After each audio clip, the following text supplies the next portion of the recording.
Hi guys, I am Vedant and I am going to demonstrate curve fitting using R language. Most of you may be familiar with the curve fitting but not with the R language. So let me introduce with R language and how you can use curve fitting in it. It is just like other programming languages, but it is basically deals with data analysis and statistical computing. It overcomes all the problems that are arise during this situation while using the other languages. It was created by Ross Ihanka and Robert Gentleman. And let's see what are the key features of R. So why we should learn R? As I said, advanced statistical languages and outstanding graphs that we are going to use in our curve fitting. There are other advantages like they can have flexible and fun cross-platform compatibility. You guys can check it out. So coming on with the code, this is the online platform. We are going to run our code. Collection of data will provide X and Y values and then plot the graph. The X values are 1, 2, 3, 4 and 5. Similarly, Y values be 10, 45, 53, 89 and 90. Then we'll plot the graph. The keyword plot that is used in R language plots the graph based on our data provided. Let's check it. As you can see, the graph has been plotted and there are 5 points based on our data provided.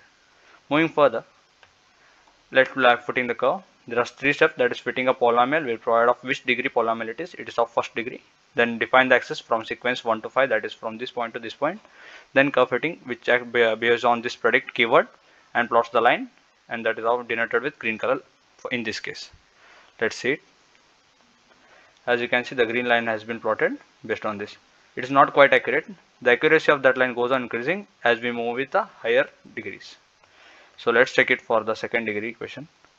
It is a polynomial, so we will use the keyword poly that is available in this R code and will provide the power there. It's of 2. And in the curve fitting, we will make the changes.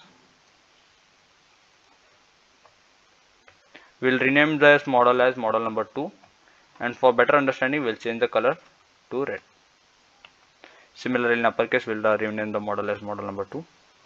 So when we try and execute it, there is a red line being plotted which is accurate compared to this green line. So moving on further, with model number 3 that I am going to denote with the color blue. And next, fitting the polynomial of what degree it should be of degree 3. We'll just change it to 3 and we will rename it as model number 3. When we try and execute it, the blue line is being plotted which is accurate compared to green one and red one. Similarly, at the last one we are going to show is for the 4th degree. We will rename it as power S2 and rename it as model number 4. Similarly, in curve fitting we'll do it and we'll rename it as model number 4 here again. And for understanding, we'll change the color to orange. So when I try and execute it, you guys can see the orange line has been plotted which is comparatively much accurate to all these things. Let me show it clearly. As you guys can see, compared to all 3 lines, this orange line is much accurate. So as we go on increasing the degree of equation, the accuracy of curve fitting goes on increasing. That's the concept that I've been explaining. Hope you guys have understood. After obtaining all this data, we can see in just lines of these few codes, we are demonstrating all the 4 possibilities, while in the other languages it consumes a lot more space and lot more time. It is time saving because of these keywords, that is predict, LM that stands for linear model, plot that stands for plotting the graph, and this is the advantage of R language over other languages. Hope you guys have understood. Thank you.